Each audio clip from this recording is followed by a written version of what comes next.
Showtime. Oh, baby! It's the bad guys!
Section 107 of the Copyright Act 1976, allowance is made for fair use for purposes such as criticism, comment, news reporting, scholarship, and research.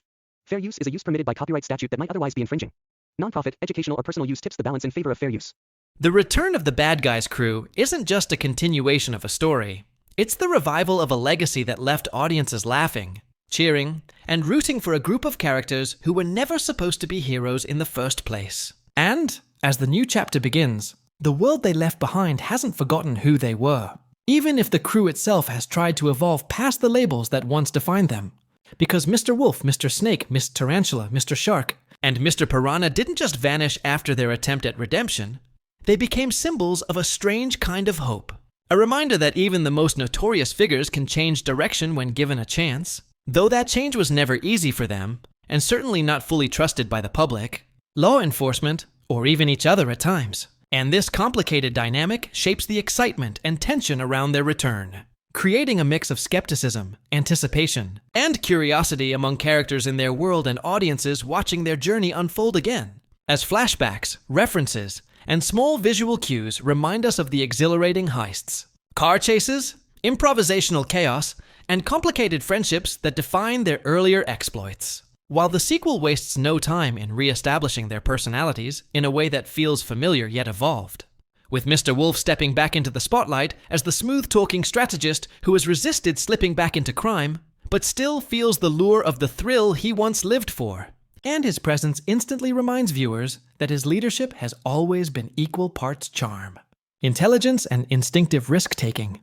And even though he's been trying to stay on the path of good, a part of him has missed the electrifying energy of a united crew navigating danger with style and audacity. While Mr. Snake re-enters with his trademark sarcasm and skepticism, still the most resistant member when it comes to embracing full reform, and although he claims to be over the drama, he secretly thrives on the crew dynamic and the sense of identity it gives him, bringing tension and comic relief as he challenges Wolf's decisions and questions whether the world has truly accepted them or is simply waiting for them to fail again. And then Ms. Tarantula, the hacker and technical genius, returns with effortless confidence and the same sharp wit that made her an essential part of the group. And in her case, the time away hasn't dulled her skills or her ability to stay 3 steps ahead of security systems, digital traps, and surveillance networks. But her growth lies in her independence and her unwillingness to let anyone underestimate her, as she brings a new level of precision and upgraded tech solutions to the team. And right beside her, Mr. Shark reappears with his familiar blend of exaggerated disguises, comedic timing, and surprising emotional honesty, reminding everyone that his ability to slip into personas, no matter how unbelievable, remains unmatched. While Mr. Piranha bursts back onto the scene with his explosive personality and unpredictable one-liners that show he hasn't lost his edge, even if he has tried to adopt some version of good behavior that rarely lasts under pressure. And together, their return is staged in a way that acknowledges the time that has passed without losing the chemistry that made them iconic. Because the sequel doesn't treat them like newly introduced characters. These are figures with history, shared trauma, deep loyalty, and unresolved conflicts. And their reunion is driven not by accident, but by a combination of external threats and internal longing, as the world they tried to leave behind hasn't fully let them go. And the responsibilities of their new reputation constantly clash with the instincts that made them legends. And audiences get immediately drawn into the emotional friction between who they were and who they are trying to become. Especially considering that their fame as former criminals turned semi-heroes has made them both celebrated and suspected. Because people love a redemption story until it challenges their expectations. And the media within their world treats their every move as an opportunity for debate and sensationalism. And even law enforcement hasn't completely decided whether to trust them or monitor them, which adds another layer of tension to their comeback. And the film smartly uses small scenes and clever dialogue to reintroduce their dynamics. Wolf tries to act composed, but clearly relishes being back with his team. Snake pretends to be annoyed, but can't hide how natural it feels to fall into old rhythms. Miss Tarantula rolls her many eyes at the stupidity of their bickering, but hacks right back into action without hesitation. Shark brings snacks and disguises like nothing ever changed. And Piranha jumps into conversations like every moment is an emergency.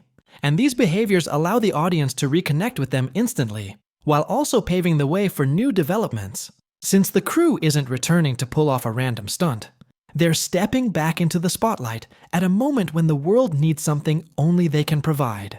Though nobody wants to admit it at first, and that tension between necessity and distrust makes their re-entry dramatic and meaningful rather than nostalgic. And as the narrative begins to unfold, the film explains, through dialogues and visual storytelling, how they've been living since their last big mission. Some tried to stay quiet. Others took on small odd jobs that kept them under the radar. And a few attempted to mentor younger troublemakers, hoping to prevent new criminals from repeating their past mistakes. But the truth is, their separation never felt permanent, and their identities were always tied to each other. Because no matter how hard they tried to adapt to normal life, the pull of their shared legacy and the adrenaline of being part of something bigger than themselves was always there, buzzing in the background of their minds. And the audience senses that the return of the crew isn't just about solving a new crisis. It's also about answering a question they've been avoiding. Can a group built on chaos and loyalty ever fully transform? Or are they destined to always live one step away from the edge? And as the writing subtly hints at these questions, the film uses humor and action to re-establish the tone, starting with scenes that show the characters slipping back into their old roles with a mix of muscle memory and surprise. Like when Wolf gives orders he swore he'd never give again. Or when Snake cracks a safe with a smirk that tells you he missed it more than he'll ever admit. Or when Tarantula hacks into a system with speed that suggests she never really stopped practicing. And Shark, in an absurdly convincing disguise, walks past security guards with the same ridiculous confidence that once made him a master of improbable deceptions. While Piranha tackles obstacles with blunt energy that borders on chaos, but somehow always works out. And their banter returns with the same rhythm that defined their earlier adventures, with jokes layered over tension, insults masking affection, and unspoken acknowledgments that they are strongest when they operate as a unit. And as that world reacts to their reappearance, some characters express awe, some express fear, and others pretend to be indifferent while secretly tracking their movements. And the film uses secondary characters, journalists, police officers, reformed criminals, and everyday citizens to show the spectrum of responses to their return, with some cheering for them as underdog heroes, and others whispering that leopards don't change their spots. And this division gives the crew a narrative challenge that goes beyond any physical heist or confrontation. They have to navigate expectations, prejudice, and their own conflicting instincts. Because while they have proven before that they can choose to do good when it matters, they haven't completely escaped their reputation or their impulses. And that duality is what makes their comeback compelling, emotional, and unpredictable. as the plot begins to hint that the circumstances pulling them back together involve more than personal desire. They are tied to a larger threat, one that may force them to use both their old talents and their new sense of responsibility. And while they don't fully understand the scope of the problem at the start, their intuition tells them that if anyone is going to handle it with flair and effectiveness, it will be them, even if the world doesn't trust them to do it right. And the script leans into this tension by allowing them to confront past mistakes while stepping into new opportunities, giving audiences a chance to see how far they've come without pretending they are entirely different people, because their charm, danger, and unpredictability are exactly what made them unforgettable in the first place. And their return reopens unresolved dynamics. Wolf and Snake still clash over principles and approaches. Tarantula still acts as the rational center, who secretly enjoys their nonsense more than she admits. Shark still acts like a giant puppy wearing criminal experience as a costume. And Piranha still blurs the line between reckless and brave. But through all of these elements, the film makes it clear that this return isn't temporary. Their reemergence marks the beginning of a new era for the crew, one where their history is acknowledged without being repeated, and their identity is allowed to grow without losing the wild energy that made them iconic. And by the time the first major sequence of the sequel unfolds, the audience no longer wonders whether they should be back together. They start wondering how they ever stayed apart for so long. And that shift in perception highlights why their return is more than fan service or continuation. It's a narrative necessity shaped by character growth. Mr. Wolf's struggle to stay good is not a clean, inspirational journey painted in bright colors and heroic certainty. It's a battle fought in shadows, in silence, and in moments when no one is watching, because the world only sees the charming smile, the confident walk, the tailored suit that makes him look like he was born to lead. But underneath all that confidence, there's a constant tension pulling him in opposite directions. A voice that reminds him of who he used to be, and another voice pushing him toward who he's trying to become. And the sequel wastes no time revealing that Mr. Wolf's transformation was never permanent or effortless. It was a choice he made and keeps having to make every day. Because being good isn't natural for someone who once lived off thrill, power, adrenaline, and reputation. And even though he has tasted the satisfaction of being admired instead of feared, there are moments when the temptation to slip back into his old skin hits him harder than any punch ever could. And those moments creep in when the world doubts him, when the public whispers behind his back, when law enforcement watches him more closely than actual criminals, and when members of his own team question the value of trying to stay clean. Because no matter how hard he tries to bury the past, it lives in every newspaper headline that still calls him a mastermind thief, every documentary that romanticizes his crimes, and every kid who thinks being bad looks fun until reality catches up. And Mr. Wolf knows that his image is a double-edged sword, one side polished with attempts at heroism, and the other still stained with the memory of stolen art. Broken vaults, high-speed escapes, and nights when sirens sounded like applause. And what complicates everything is that deep inside, a part of him still craves the rush of the chase, the feeling of outsmarting the world, and the unity that came from being the alpha of a pack that didn't follow rules but set their own. Yet, he also remembers the rare moments when doing something good didn't feel like sacrifice, but like discovering something he never realized he wanted. The chance to matter for reasons other than fear. To inspire loyalty, not through intimidation, but through trust. And to build something that lasts longer than a successful heist. Though those ideals become harder to hold on to when faced with constant reminders that redemption stories are easier to celebrate than to sustain. And Mr. Wolf's internal conflict is amplified by the expectations placed on him by his crew. Because they look at him not just as a leader, but as the compass. The one who decides whether their future is criminal, heroic, or somewhere in between.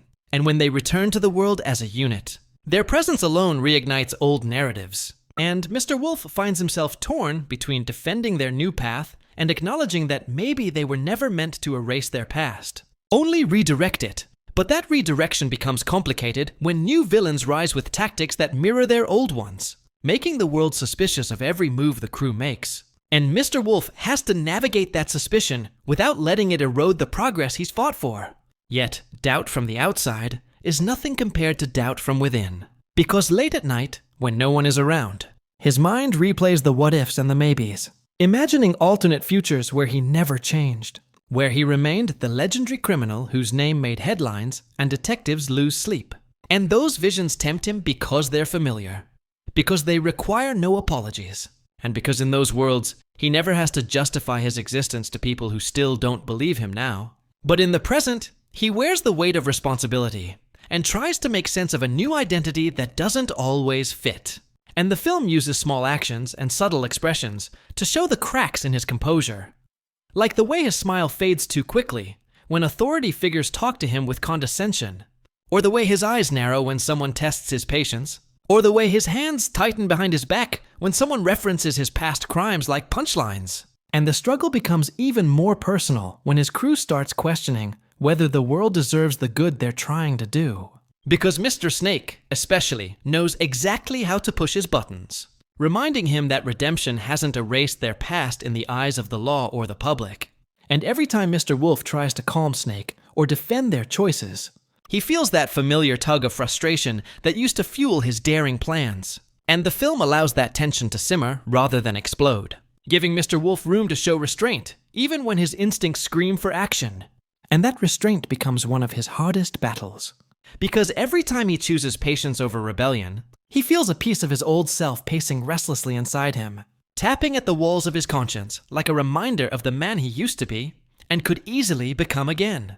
And Mr. Wolf's interactions with the team reflect that duality. He supports them, guides them, and tries to inspire confidence. But he also carries guilt for dragging them into a life they're still unsure how to live. Because he led them into crime with the same conviction he now uses to lead them towards something better. And while some of them adapt more easily to the new dynamic, others resist it, forcing him to constantly mediate between their instincts and their goals. And in many ways, his leadership becomes a metaphor for his struggle, as he tries to control not just the direction of the team, but the parts of himself that want to step off the straight path. And the audience can sense how exhausting that becomes as the story progresses, with each decision layered in doubt, calculation, and unspoken fear of failure. And the writing smartly avoids turning his struggle into self-pity.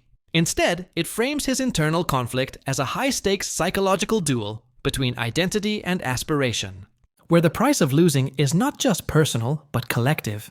Because if Mr. Wolf slips, the entire crew could fall with him.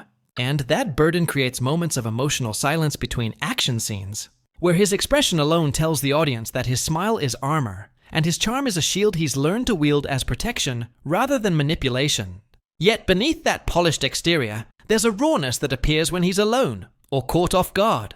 Like when he pauses after hearing someone praise their redemption, but follows it with doubt. Or when he watches the crew laugh and wonders if he's asking them to be something they were never built to be. And those quiet moments reveal more about his struggle than any speech could. Because they show a man who is both proud of his evolution and haunted by the possibility that one slip could undo it all.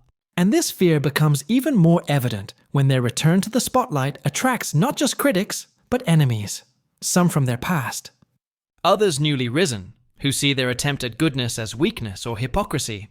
And Mr. Wolf, who once thrived on conflict, now has to navigate danger without resorting to the tactics he used before, which means biting back impulses, outsmarting adversaries without crossing moral lines, and proving through action that change doesn't mean cowardice. Yet even then, he wrestles with the temptation to abandon restraint when threats escalate. And the film uses these external challenges as reflections of his internal chaos, letting the audience feel every moment he has to choose between old instincts and new intentions. And as tension builds, his struggle becomes less about proving something to the world, and more about proving something to himself. Because deep down, he fears that maybe he hasn't changed as much as he claims, and maybe the world is right to doubt him. But alongside that fear is a quiet determination shaped by the rare moments of respect and trust he's earned since trying to reform. And those moments, though fewer than the setbacks, act like anchors that keep him from drifting fully backward. And while no one says it outright, the crew senses his inner conflict. And some of them respond with humor, others with skepticism, and a few with silent loyalty, knowing that if Mr. Wolf falls apart, everything they've worked toward unravels with him. And that unsaid truth fuels his resolve even when exhaustion blurs his judgment. And the sequel doesn't try to solve his conflict early. It lets it breathe, evolve, and complicate his decisions throughout the story, reminding viewers that change is a process, not a magic switch. And Mr. Wolf embodies that truth with every controlled gesture, every calculated sentence. And every moment he pushes down the urge to take the easy path back into the shadows. And that's what makes his struggle compelling. Not perfection, but resistance, not certainty, but persistence, and as the narrative advances, his struggle stops being a weakness and becomes part of his strength. Because the more he battles the old self within him, the more intentional his choices become, and by refusing to let instinct rule him blindly, he becomes something the old Mr. Wolf never was, a leader who isn't defined by fear, thrill, or ego, but by the belief that who you were doesn't have to dictate who you stay, even if that belief is tested every single day. And that makes his character resonate deeply, not as a flawless reformed hero, but as someone walking a tightrope between two worlds that will always pull at him. And though the fight is far from over, and the path forward is full of traps, doubts, and provocations, Mr. Mr. Snake's inner conflict is not loud or theatrical, like some characters' emotional turmoil tends to be. Instead, it coils beneath the surface like a quiet storm, hidden behind sarcasm, side eyes, and his habit of acting like he's above everything. Because unlike Mr. Wolf, who struggles openly with the pressure of leadership and reputation, Mr. Snake wrestles with something deeper. Something that feels like a betrayal of his nature every time he tries to lean toward goodness. And the audience can sense instantly that his return to the crew is layered with resistance and reluctance rather than excitement. Because though he never admits it out loud, he fears that changing who he is means erasing everything that once gave him power, identity, and control. And that fear isn't born from cowardice, but from a lifetime of being treated like a villain before he ever committed a crime. Since the world has always seen snakes as symbols of deception, danger, and distrust. And Mr. Snake grew up internalizing that narrative until it became a shield he wrapped himself in, turning other people's expectations into his armor. So when the crew first tried reforming, he wasn't inspired. He was insulted by the very idea that they should prove their worth to a world that had already condemned them without hesitation. And even though he went along with it because of loyalty more than belief, the attempt at goodness left him feeling exposed, stripped of the certainty he once held so tightly. And his bond with Mr. Wolf complicates things further, because their friendship is built on opposite instincts. Wolf wants to be seen. Snake wants to be left alone. Wolf seeks validation. Snake rejects it before anyone can use it against him. Wolf chases redemption. Snake questions whether redemption is even real for creatures like them. And that contrast fuels the tension inside him long before any external conflict appears. And the sequel portrays his internal struggle, not through melodramatic breakdowns, but through glances, tone shifts, and the way he hesitates before agreeing to anything that smells like morality. Because part of him believes goodness is just another disguise, a costume that doesn't fit his skin no matter how many times he's told to wear it. And yet there's another part of him, small, suffocated, but undeniably present. That remembers what it felt like, even for a moment, when someone trusted him not out of fear, but out of belief. And that feeling claws at him in quiet moments, unsettling the identity he built to survive a world that never gave him a chance to be anything more. But he'd rather swallow dynamite than admit that to anyone, especially Wolf, whose optimism irritates him almost as much as it unsettles him. Because every time Wolf talks about doing the right thing, Snake hears an echo of the past whispering that the right thing never protected them before, never kept them safe, never erased the labels slapped onto them at birth. So why should it matter now? And that mindset leads to constant friction, not just with Wolf, but with himself. Because loyalty ties him to the crew, even when his instincts tell him to walk away before their so-called redemption turns into another humiliation. And the film shows this schism gradually, like venom spreading through resolve, through moments where he almost reverts to old habits without thinking, picking locks, pocketing valuables, setting traps with mechanical precision. And in those moments, he feels most like himself. But the guilt that follows, though he hides it behind jokes and scoffs, reveals that change has already touched him in ways he never wanted. Because once someone gets a taste of being seen as more than a stereotype, it's impossible to return to total emotional numbness. And that is the heart of his struggle. He doesn't know whether he wants to go back or go forward. And both directions feel like a loss, because to move forward means surrendering the armor that protected him. And to go back means admitting that somewhere along the way, he let himself care. And caring is dangerous for someone who spent his life expecting betrayal. And the tension between these parts of him becomes even sharper when outside forces challenge the crew's credibility. Because while Wolf tries to stay composed under scrutiny, Snake reacts with cynicism, insisting that no amount of good deeds will change how the world sees them. And when he says things like that, it's not just bitterness talking, it's experience, memory, and a deep-rooted sense of identity shaped by rejection. But there are moments, fleeting but powerful, when his actions betray his words, like when he steps in to protect the crew without being asked, or when he stays behind to finish a task that benefits them, even if there's nothing in it for him, or when he snaps at anyone who insults them, even though he pretends not to believe in the mission they're on. And those contradictions make his character one of the most complex and compelling in the story. Because he doesn't want a redemption for himself, but he also doesn't want to be the reason the others lose theirs, and that twisted, unspoken loyalty keeps him tethered to a future he won't acknowledge. And the film captures this beautifully, through banter that cuts deeper than it seems. Through sidelong looks when no one's watching, and through moments of hesitation when faced with choices that force him to confront the gap between who he was and who he could be. And though he pretends not to care, every decision weighs on him like a coiled instinct fighting to strike or retreat. And even when he acts out or mocks the idea of goodness, there's a tension in his voice, a frustration that feels less like defiance and more like someone arguing with a part of himself. He can't silence, because underneath the sarcasm and deflection, Mr. Snake is scared. Not of danger, not of enemies, not of losing, but of change. Because change requires vulnerability, and vulnerability has always been the one threat he couldn't outsmart, bite, or escape. Yet, ironically, it's that same vulnerability that makes his character arc so powerful. Because unlike Wolf, who wants to change, Snake changes in spite of himself, dragged forward by the gravity of loyalty, memory, and connection.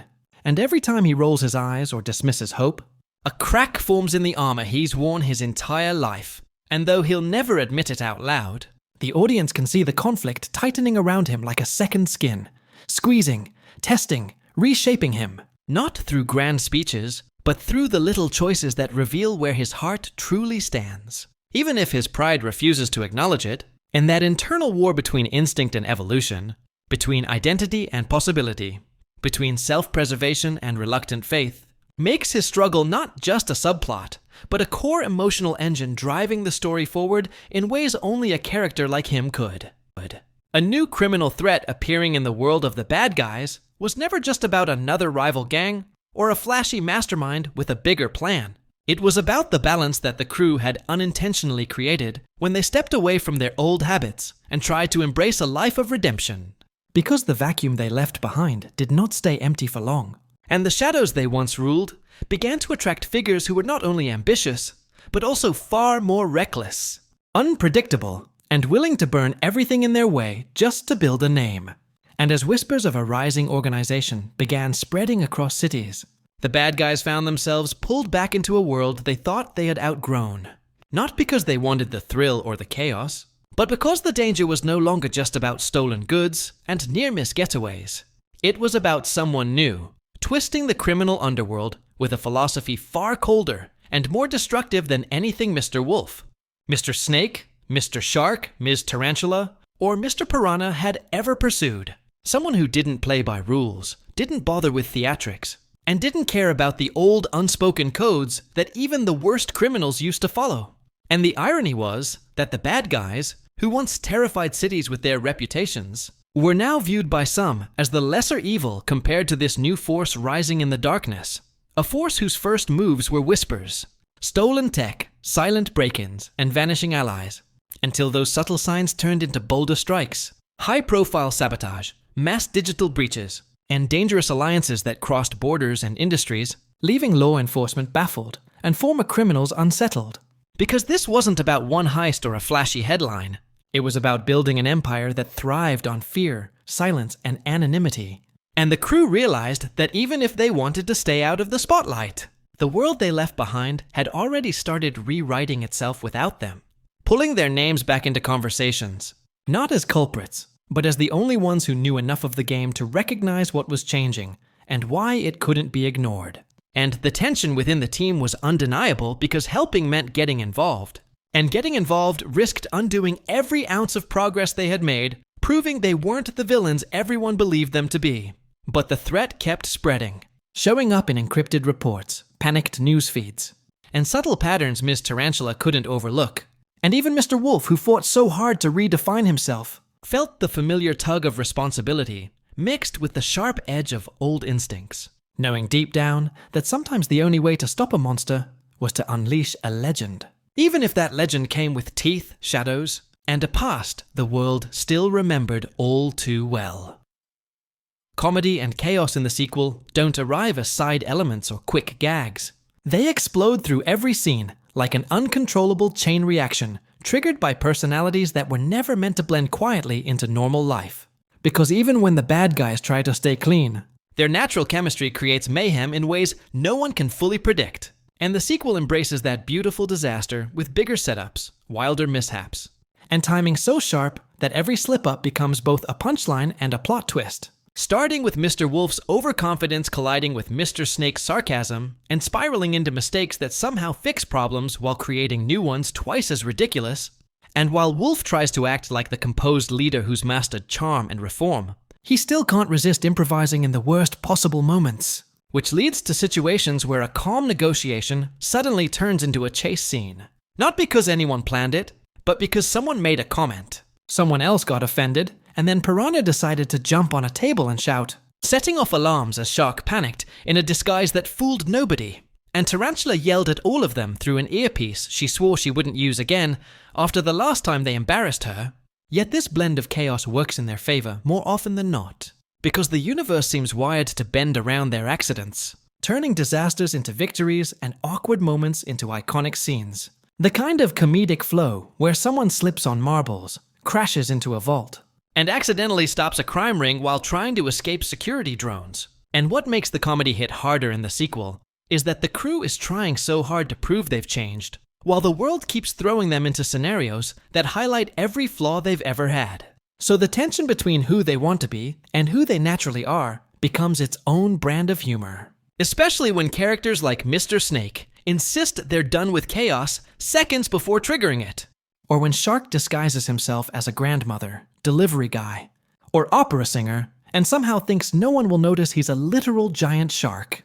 And then there's Piranha, whose energy is like a firecracker that goes off in the middle of a museum tour, turning rehearsed plans into spontaneous slapstick adventures. But the comedy isn't just loud and physical, it's layered into expressions, timing, and the crew's constant tendency to misunderstand instructions, overreact to minor issues, and blame each other in the most dramatic ways possible. And even when they're trying to help, like assisting law enforcement with a sting operation, they manage to spill coffee on blueprints, argue over code names, trip motion sensors, accidentally trigger fireworks, and somehow still save the day while everyone else is too stunned to process what just happened. And the sequel builds on their history by letting the audience anticipate the chaos before it happens, making every scene a ticking comedic bomb where you don't know if the punchline will come from dialogue, background details, or a random explosion caused by someone pressing the wrong button. And through all the madness, their chemistry is the anchor. Wolf trying to act dignified like he's above the mess. Snake roasting everyone while low-key enjoying the madness. Shark committing too hard to bad disguises. Piranha jumping before thinking. And Tarantula delivering deadpan commentary while fixing every mistake with exasperated genius. Because even when they're surrounded by danger or confronted with serious stakes, their dynamic twists tension into humor, making the sequel funnier, louder, and more unpredictable than the first. And audiences don't just laugh because jokes are thrown at them. They laugh because the world bends around this crew in a way that turns every plan into a domino effect of comedy and action, blending heists with slapstick and sarcasm with sincerity, proving once again that no matter how hard the bad guys try to be normal, they were born to bring spectacular chaos everywhere they go. Chaos everywhere they go. Bigger action and heist-style scenes in the sequel don't just aim to top the original. They expand the entire scale of what the bad guys are capable of when chaos, precision, and accidental brilliance collide in spectacular fashion. Because even when they're trying not to be criminals, their instincts for stealth, strategy, and dramatic execution kick in the moment, a situation spirals beyond control. And the film uses that instinctual flair to craft set pieces that blur the line between saving the day and pulling off the kind of stunts only master thieves could execute, with massive chases through futuristic cities, high-speed escapes involving drones, hover vehicles, or armored transports they definitely weren't supposed to drive.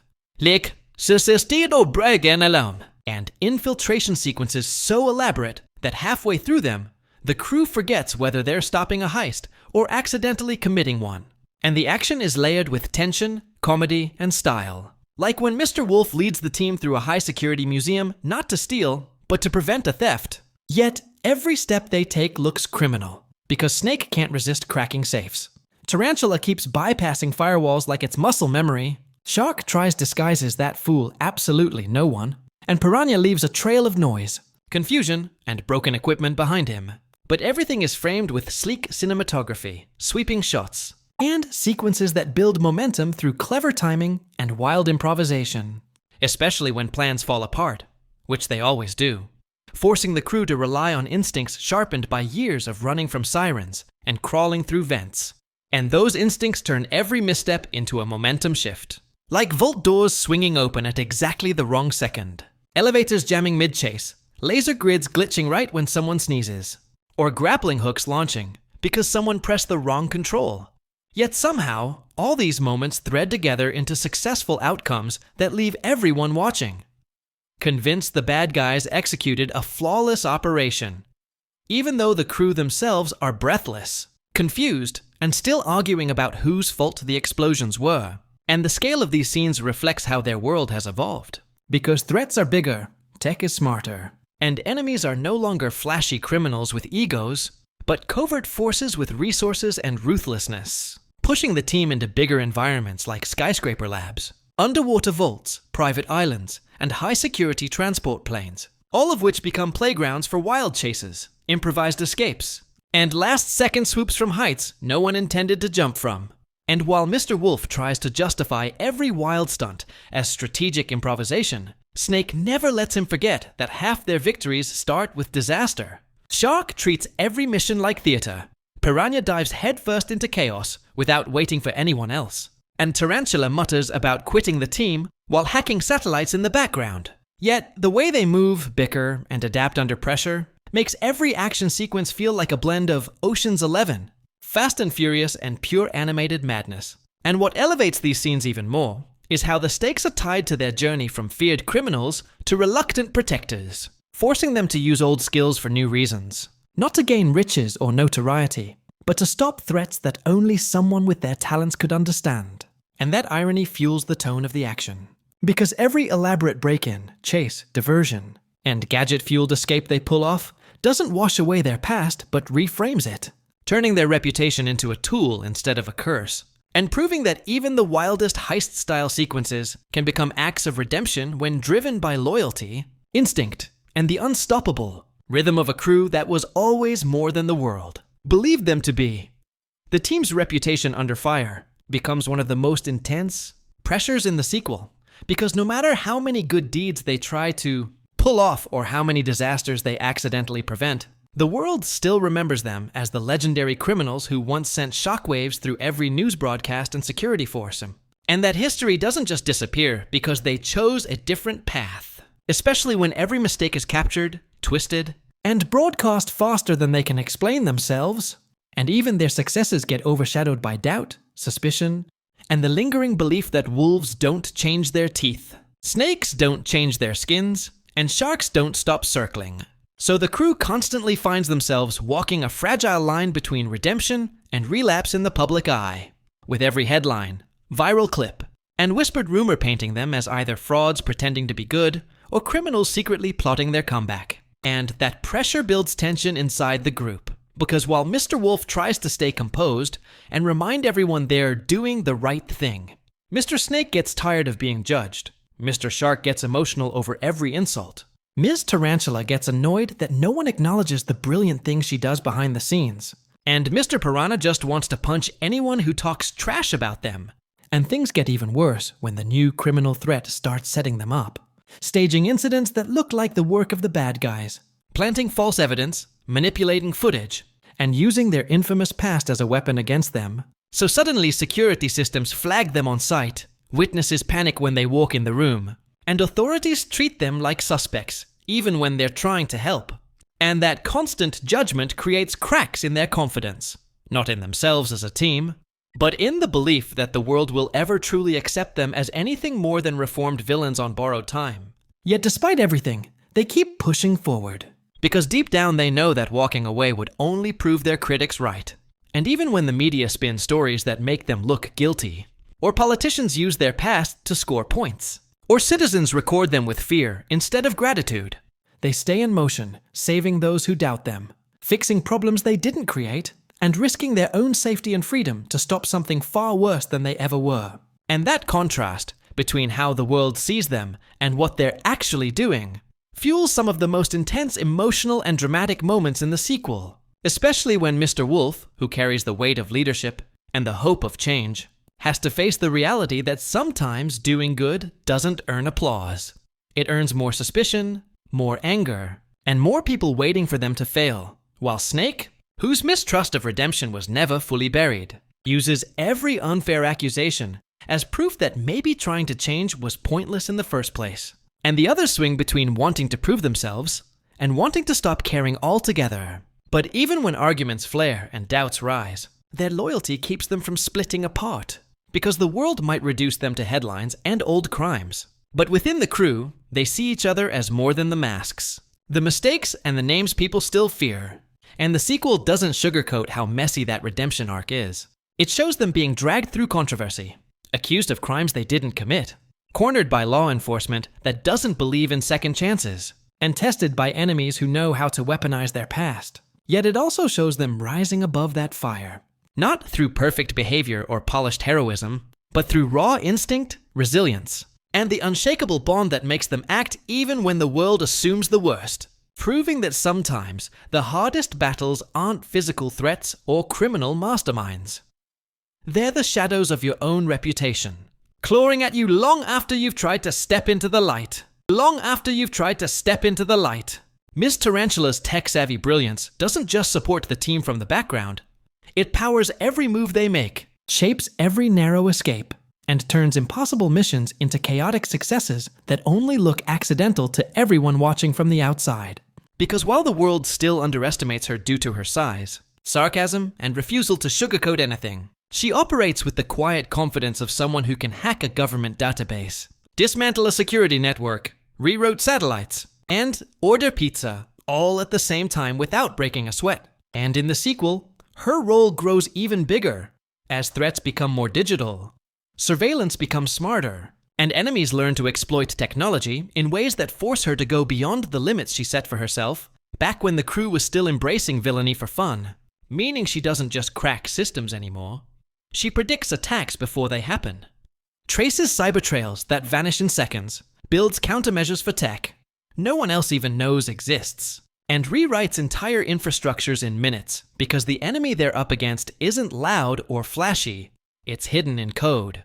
Encrypted transactions, automated drones, facial recognition traps, and weaponized data that can ruin reputations, trigger lockdowns, and frame innocent people with a single click. And while the rest of the crew are experts in improvisation, disguises, muscle, or charm, it's Tarantula who threads everything together, listening through comms as they fumble around in real time, correcting their mistakes as they yell over each other, muttering insults while fixing problems they didn't even know they created, and disguising traces of their involvement before anyone can pinpoint their location, all while rolling 8 metaphorical eyes every time someone asks her to just hack something real quick, like it's the same as turning on a toaster.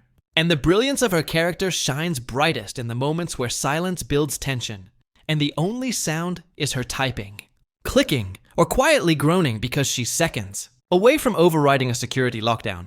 That Snake caused by opening the wrong door or disabling a drone. Fleet that Shark accidentally activated while pretending to be a janitor.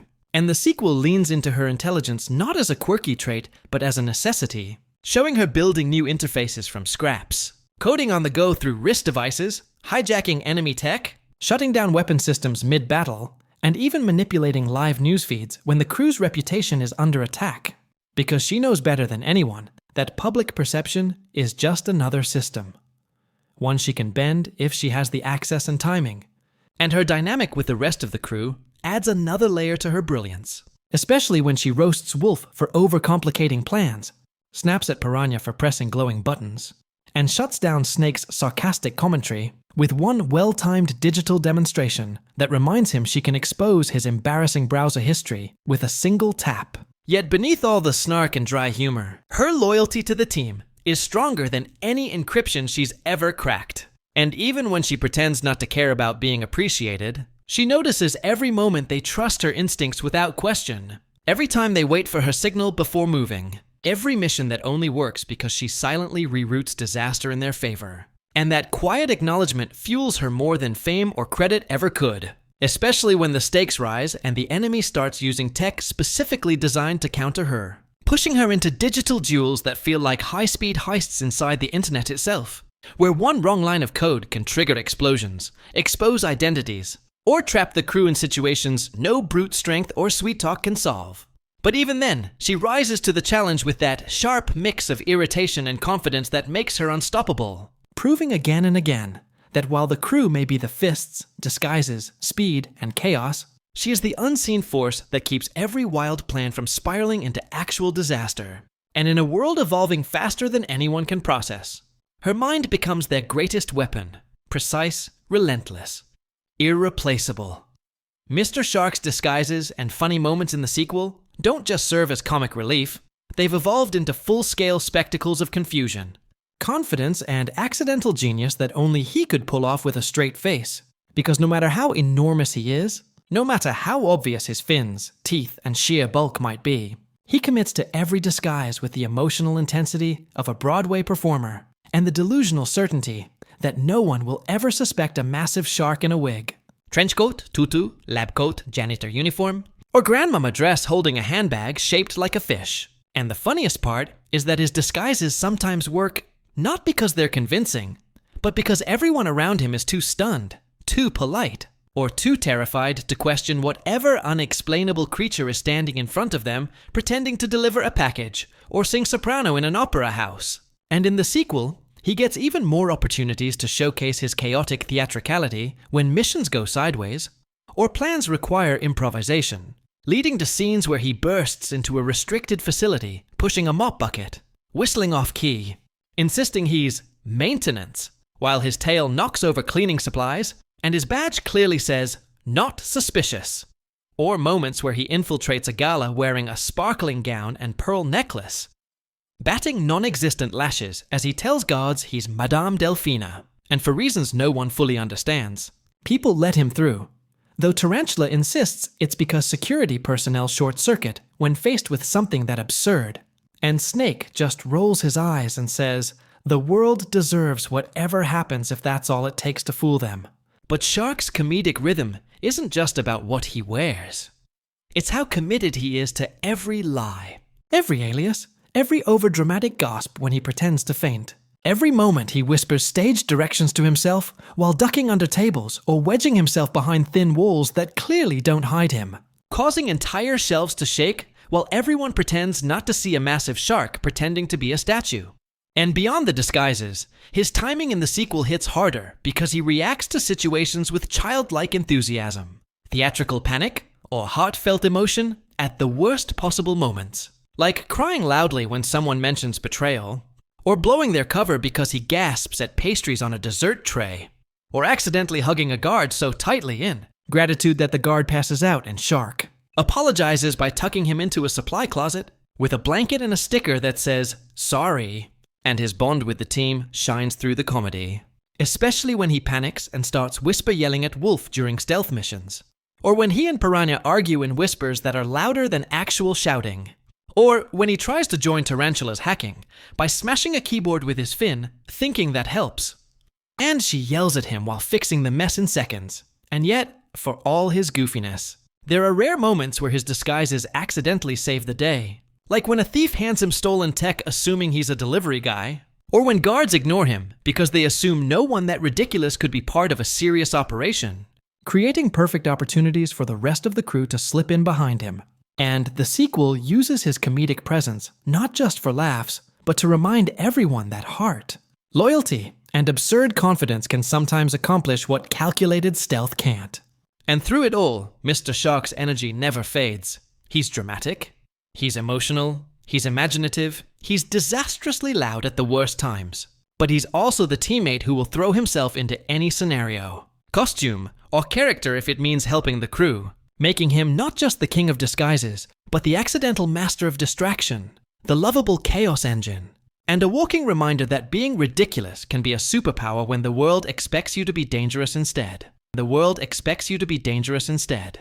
Mr. Piranha's wild and unpredictable energy in the sequel feels less like a character trait and more like a natural disaster packed into a tiny, loud, hyperactive body that never learned what the word subtle means. Because he doesn't walk into scenes. He detonates into them with the force of pure instinct, zero hesitation, and the emotional range of someone who can go from singing at the top of his lungs to drop-kicking a guard in 3 seconds flat. And what makes his presence even funnier and more chaotic is that no one, not even his own team, can predict what he'll do next. So when they plan an infiltration that requires silence, grace, or patience, he's the one who suddenly sprints ahead because he saw a suspicious button and wanted to press it before anyone told him not to. And he'll argue that it was looking at me funny, while alarms go off and the rest of the crew scrambles to adjust the plan that no longer exists. Yet in the same breath he might save everyone by leaping from a vent, tackling a thief, hijacking a hoverbike, or biting through wires no one else could reach, turning catastrophes into victories powered by pure adrenaline and zero self-control. And his dialogue hits with the sharpness of a firecracker because he doesn't filter anything. He shouts his emotions, insults villains, threatens witnesses, sings during chase scenes, and panics loudly whenever Snake hisses at him, or Wolf tells him to wait for the II signal. Because in his mind, the signal is whatever moment feels exciting.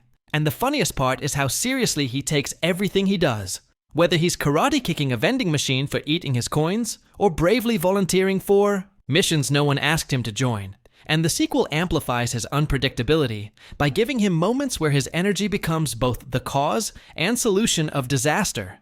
Like when he distracts guards by screaming about invisible bees, or when he's supposed to stay hidden, but bursts into a dance routine because he hears music in the distance, or when he chainsaws through a door just to make a dramatic entrance while the rest of the team quietly sneaks in through an unlocked side entrance. And his dynamic with the others adds another layer of comedy. Snake threatens to tape his mouth shut. Tarantula yells at him through comms every time he presses something. Shark matches his panic with even louder panic, and Wolf tries to justify his actions to civilians while pretending this is all part of the plan. But underneath the chaos, Mr. Piranha has an unshakable loyalty to the group that fuels his madness in surprisingly heroic ways. Because when someone threatens his team, he transforms from comic relief into a rapid-fire force of nature who will bite ankles, headbutt criminals, hijack machinery, and scream threats so intense, even hardened villains freeze in confusion. And those rare moments of sincerity hit harder because they never come quietly. He'll declare his loyalty by tackling someone, rescuing them mid-fall, or punching a control panel to save the mission, all while yelling, "I got you, bro," at the top of his lungs. And his unpredictability becomes an advantage against enemies who rely on logic, strategy, or intimidation. Because how do you stop someone who doesn't think before acting, laughs in danger's face, and sprints into battle like a caffeinated grenade with teeth? And even though the rest of the crew groans, shouts, or threatens him every time he causes chaos, they never truly try to change him. Because deep down, they know that his wild energy has saved them more times than anyone can count. Not through planning, but through fearless impulse, unfiltered instinct, and the kind of courage that doesn't pause to calculate consequences, making him both the most unpredictable liability and the most explosive asset the team could ever have. Mr. Shark once again proves why he's the undisputed master of disguises and unintentional comedy, stepping back into the role that made audiences love him in the first place. His ability to transform into anything, from a grandmother with a handbag to a security guard with a fake mustache, remains one of the crew's greatest weapons, even if half the time he forgets his own cover story halfway through the plan. In this new chapter, he goes bigger and bolder with his disguises, making every entrance both chaotic and brilliant. Whether he's trying to sneak into a high-tech vault by pretending to be a pizza delivery guy, or dramatically acting his way past guards with over-the-top accents, he keeps the team, and viewers, laughing in every scene. But beneath the comedy, Mr. Shark steps up in surprising ways, using his disguise skills not just for jokes, but for real strategic advantage. His ability to improvise under pressure saves the crew more than once, even though his methods are anything but subtle. He may panic, overreact, and throw in unnecessary theatrics, but somehow it always works out in their favor. His loyalty to his friends is loud, dramatic, and heartfelt, and when things get serious, he's ready to drop the jokes and stand firm with the crew. His blend of silliness, cleverness, and giant heart energy gives the story a perfect balance between humor and heroism, making every scene he's in unforgettable and unexpectedly useful to the team's evolving mission.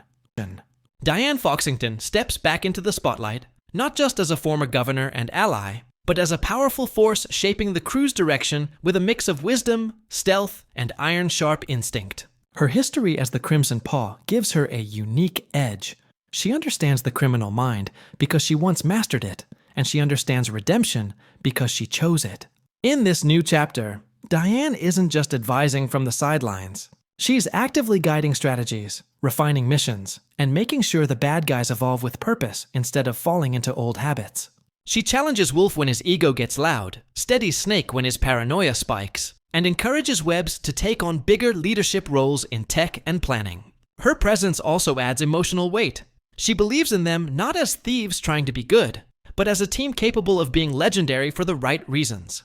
There are moments when she steps in during tight operations, silent takedowns, diversion tactics, political connections, but she never overshadows the crew. Instead, she amplifies each member's strengths and pushes them to think bigger than survival or thrill-seeking. Her dynamic with Wolf adds depth too. She understands his restlessness and need for purpose, grounding him without softening his edge. Diane's leadership doesn't feel like control. It feels like evolution. A guiding force that reminds the crew that being good doesn't mean becoming boring, and stepping into the light doesn't erase who they are. Under her influence, the bad guys aren't just a reformed crew. They're becoming a movement. And she's the quiet fire, steering them towards something far larger than their past. Just when the bad guys finally start earning respect for their heroic turnaround, a new villain emerges from the shadows, one who doesn't just threaten the city, but threatens the crew's entire legacy. This antagonist is clever, calculating, and dangerously public, using media manipulation, staged crimes, and high-tech schemes to make it seem like the bad guys have secretly returned to their old ways. Their reputation, which took so much sacrifice and struggle to rebuild, is suddenly under attack as news outlets, law enforcement, and even former allies begin questioning whether the crew ever truly changed. The villains' tactics aren't brute force. They're psychological, using imitation heists, forged evidence, and targeted messages aimed to break the team from the inside. Wolf feels the pressure as the face of the group. Snake's trust issues flare up again. Piranha itches for confrontation. Webbs tries to track the digital fingerprints behind the setups. And Shark attempts disguises just to move around without scaring civilians.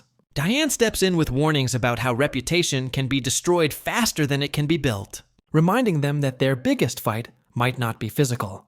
It might be about identity, loyalty, and public perception.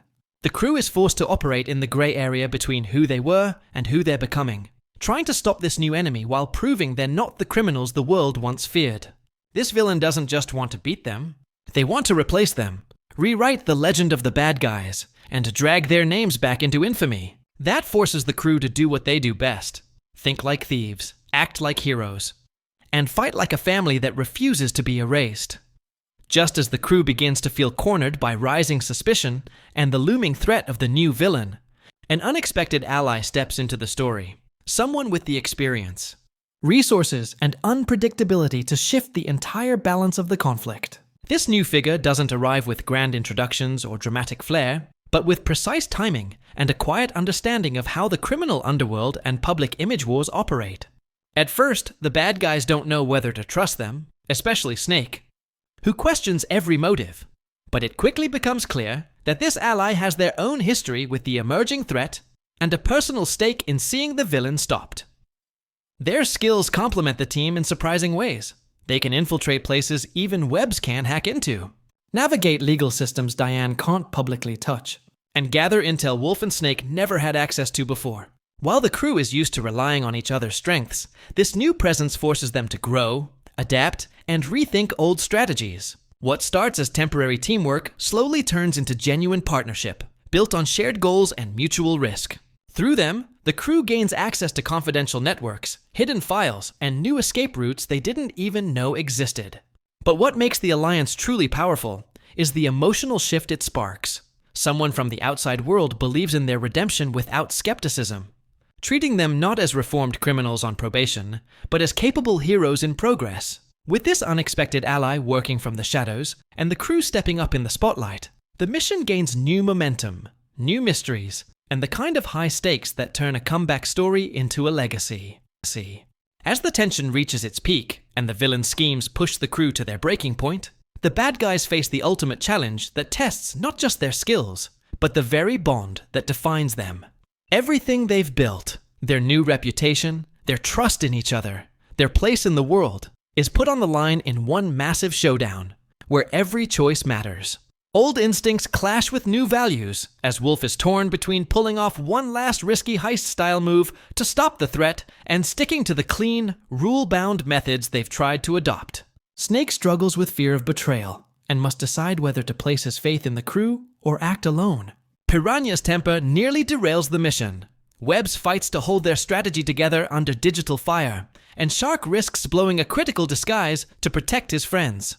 Even Diane, usually composed and in control, is pulled into the chaos and forced to trust the team to finish what they started without losing themselves in the process. This final test isn't just about defeating a villain.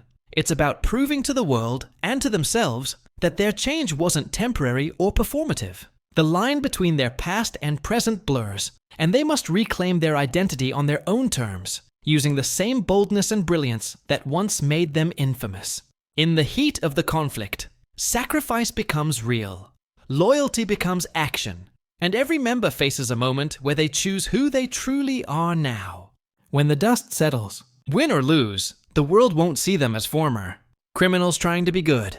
It will see them as a crew that fought for their redemption and earned it together. With the danger finally neutralized and their name cleared once again, the crew steps into a completely new chapter, one that doesn't erase their past, but transforms it into something powerful. Instead of returning to quiet lives or temporary fame, the bad guys make a bold choice. They take control of their own story and define what their legacy will be. Wolf starts envisioning bigger missions that blend thrill with purpose, proving they don't need to steal to stay sharp. Snake slowly, and sometimes grudgingly, accepts that loyalty isn't a weakness, and that being part of something good doesn't mean losing his edge. Webbs upgrades their operations with next-level tech, giving the team a global reach they never had before. Piranha leans into his chaotic bravery, becoming the heart that keeps everyone fired up when doubt creeps in. Shark, still the master of absurd disguises and unshakable positivity, becomes the unexpected symbol of how far the crew has come. Diane helps them step onto the world stage, not as criminals or charity cases, but as a team that can outsmart villains, protect cities, and operate with the same daring energy that once terrified everyone. The unexpected ally remains in the picture too, hinting that future missions might get even bigger and more unpredictable. Instead of hiding from their reputation, the crew uses it, owning their myth, rewriting the title Bad Guys into something legendary. And as the world watches with curiosity, fear, or admiration, one thing becomes clear. This isn't the end of their story. It's the start of a new era, where their skills, loyalty, and madness unite not for crime, but for impact. They may never be perfect, but they'll always be unforgettable. With their latest victory echoing across news networks and social media, the bad guys find themselves stepping into a level of global recognition they never imagined. One that blurs the line between legend, rumor, and reality. Cities that once ran from their names now call for their help in secret, and international agencies quietly track their movements, unsure whether to recruit them, study them, or stay out of their way entirely. The crew's daring style, unpredictable teamwork, and flashy problem-solving start trending online, turning them into a mix of myth and modern heroes. People argue whether they've truly changed, or are just thieves playing hero for thrills. But the crew doesn't waste time trying to convince anyone. Instead, they let their actions speak louder than their past. Wolf sees the big picture and starts mapping out missions beyond their home turf, while Snake reluctantly adapts to the idea that their reputation now extends far beyond petty heists and local chaos. Webbs taps into international networks, pulling intel from hackers, satellites, and secret databases, giving the team eyes everywhere. Piranha thrives on the excitement of new terrain, and Shark, whether dressed as a pilot, diplomat, or sushi chef, manages to slip into global hotspots with wild confidence. Diane uses her influence carefully, navigating politics and media without putting a leash on the crew's freedom. Even former critics start to acknowledge that while the bad guys may never follow the rulebook, they get results no one else can. Their name, once feared and mocked, becomes a symbol of rebellion with purpose, danger with direction, and redemption that doesn't apologize. And as whispers of bigger threats arise across borders, one thing becomes certain. The world isn't just watching the bad guys anymore. It's waiting for their next move. When the crew finally chooses to act instead of staying silent, they plan a mission unlike anything they've done before. A high-risk operation that feels like one of their classic heists. But with consequences bigger than money, fame, or survival. This time, the target isn't gold, jewels, or priceless art. It's classified data, evidence, and digital records that expose the secret organization manipulating the world. The mission demands every ounce of their old criminal brilliance mixed with the discipline they've gained since turning good. Wolf crafts the plan with the precision of a mastermind thief, but the intent of a strategist fighting for something bigger than himself. Snake handles black market access and silent transport routes, refusing to admit how much he cares about the cause. Webbs builds an infiltration virus that can dismantle an entire surveillance network in seconds if they time it right.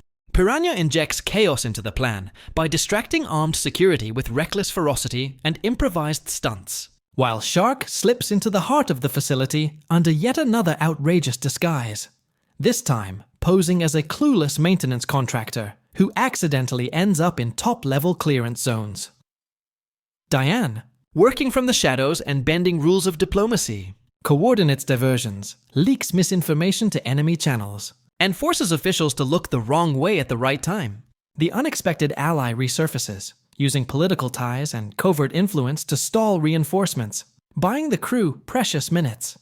The heist is a perfect echo of their past, but this time, every move serves justice rather than greed. When things go sideways and alarms trigger across the compound, the team doesn't panic the way they once did. They adapt, improvise, and prove they're not just reformed thieves. They're a force built on history, instinct, and evolution. By the end of the mission, they don't escape with jewels or stolen tech. They escape with the truth. The kind that can unravel the lies of powerful enemies and shift the world's balance. And as they vanish into the night with their evidence secured, they understand something clearly. They were never done being legends. They just changed the reason why. Once the crew leaks the stolen evidence, the impact spreads faster than they ever anticipated. News outlets scramble to verify the data. Governments panic behind closed doors. And the secret organization scrambles to discredit the leak before the public connects the dots. At first, people are divided. Some dismiss the information as conspiracy, while others recognize patterns they'd ignored for years. Online forums erupt with decoded files, leaked footage, and testimonies from people who were silenced by the system now exposed. Cities that once feared the bad guys start questioning the institutions they trusted, and whispers turn into headlines overnight. Wolf watches the chaos unfold, not with satisfaction, but with quiet awareness of what comes next. Snake remains skeptical, expecting the world to blame them first chance it gets. Webbs monitors the digital fallout, tracking how the organization's networks collapse under public scrutiny. Piranha is thrilled by the uproar and claims they stole the truth like pros, while Shark is just proud they didn't blow anything up this time. Diane, operating through discreet channels, begins steering journalists and honest officials toward the right pieces of the puzzle to ensure the truth can't be buried. Their unexpected ally works behind the scenes too, protecting key witnesses and shielding the crew's involvement from being traced. But the exposure doesn't solve everything. It sparks retaliation. The organization starts wiping records, staging distractions, and targeting anyone who might confirm the leak's authenticity. They attempt to twist the story, painting the bad guys as dangerous criminals who hacked government systems to destabilize peace. The crew knew this was coming, and instead of hiding, they prepare for the next phase. For the first time, the world isn't just reacting to who the bad guys used to be, it's reacting to what they just did. And in that storm of confusion, fear, and awakening, one thing becomes clear. The truth may be out, but the fight to protect it has only just begun. As the truth they exposed sends shockwaves through governments, media, and criminal networks, the bad guys are forced to disappear from the spotlight before the backlash closes in. The organization they exposed might be wounded, but it isn't dead, and now it's desperate, angry, and out for blood. The crew scatters strategically, not out of fear, but to stay mobile, untraceable, and 2 steps ahead of every trap being set in their path. Wolf relocates them through old routes and forgotten safe houses built back in their criminal days. Only now those hideouts serve a greater purpose. Snake takes charge of silent transport and black market communication, making sure no digital or paper trail leads back to them. Webbs wipes surveillance feeds, scrambles location data, and hijacks facial recognition grids so thoroughly that law enforcement and shadow operatives chase ghosts instead of real leads. Piranha uses the downtime to scout exits, reroute tunnels, and stockpile gear for emergencies, all while cracking jokes like they're planning a party instead of surviving a manhunt. Shark plays into the chaos with a new wave of disguises, posing as dock workers, chefs, delivery drivers, even mall Santas, helping the crew move unnoticed in plain sight. Diane doesn't vanish with them, but stays just outside the blast zone, feeding them intel and pulling strings only someone with political instincts and criminal past experience could manage. Their unexpected ally protects their identities by manipulating legal systems, intercepting warrants, and turning investigations against themselves. Going underground doesn't weaken the crew, it sharpens them. Away from the noise, they regroup, rebuild, and reassess their next move with clarity they'd never have above ground. They're not hiding from justice. They're hiding from corruption, masquerading as authority. The world may not know where they are, but every faction watching them knows one thing. The bad guys aren't retreating. They're repositioning, and when they resurface, it won't be as fugitives. It'll be as the storm no one is ready for. No one is ready for. As the movement around the bad guys expands, the world shifts into a tense, silent countdown. Governments, agencies, and hidden power groups start forming uneasy coalitions, not to fight each other, but to contain the threat the crew represents. They don't see the bad guys as criminals anymore. They see them as a catalyst, a spark that could ignite rebellion against every system built on secrecy and control. Leaked intel suggests that an international task force is being assembled, but it operates off the books, funded by the same shadow networks the crew just dismantled. These rivals aren't waiting for trials or debates. They're preparing for elimination. Wolf senses the change before anyone says it aloud. He can feel the weight of a storm gathering, one that won't be fought in alleys or vaults, but across borders and data lines. Snake sharpens his instincts, convinced betrayals will come disguised as alliances. Webb sees patterns in the chatter, rivals hoarding weapons, politicians going silent, and digital blackouts in regions where their message gained traction. Piranha calls it the calm before the punch, while Shark tries to keep morale high, even as he quietly reinforces hideouts with escape plans. Diane starts mobilizing contacts who owe her favors from both sides of the law, weaving protection where she can without drawing attention. Their unexpected ally uncovers files showing coordinated arrests, asset freezes, and covert strike plans already drafted. But the crew doesn't panic. They prepare. They don't view this as the world turning against them, but as the moment everything was leading toward. Their past gave them skills to survive. Their redemption gave them purpose. Their enemies, old and new, accidentally gave them influence. Now, a global confrontation isn't a threat. It's a stage. And whether the world sees them as heroes, rebels, outlaws, or legends won't matter. Because when the line is finally drawn, the bad guys won't be the ones running. They'll be the ones rewriting the rules everyone else thought were permanent. With enemies uniting in secret and the world bracing for a clash, it doesn't fully understand. The bad guys begin planning a mission bigger than anything they've pulled off in their past lives. This isn't about clearing their names or exposing one operation. It's about dismantling the foundation of the corrupt network still pulling strings from the shadows. Wolf leads with the mindset of a strategist rather than just a thief, mapping out pressure points across cities, agencies, and digital strongholds that feed the system they're fighting. Snake focuses on resource channels, money routes, illegal tech trades, and insider contacts, ensuring the crew stays supplied without being traced. Webbs builds a decentralized command web, capable of coordinating dozens of allies without revealing the crew's true location, and designs counter-hacks that can trigger blackouts, leaks, or diversions at a moment's notice. Piranha pushes for aggressive strikes, training new recruits in shock tactics and close combat, while making sure their spirit doesn't break under pressure. Shark turns their hideouts into flexible command centers, disguised as everything from laundromats to abandoned theaters, and keeps morale steady with loyalty that borders on ridiculous bravery. Diane becomes their strategist in the public sphere, quietly planting seeds in the media, legal systems, and political ranks to soften resistance before the final hit. Their mysterious ally retrieves encrypted files that could collapse entire organizations once decrypted and released at the perfect moment. The crew doesn't see this as war.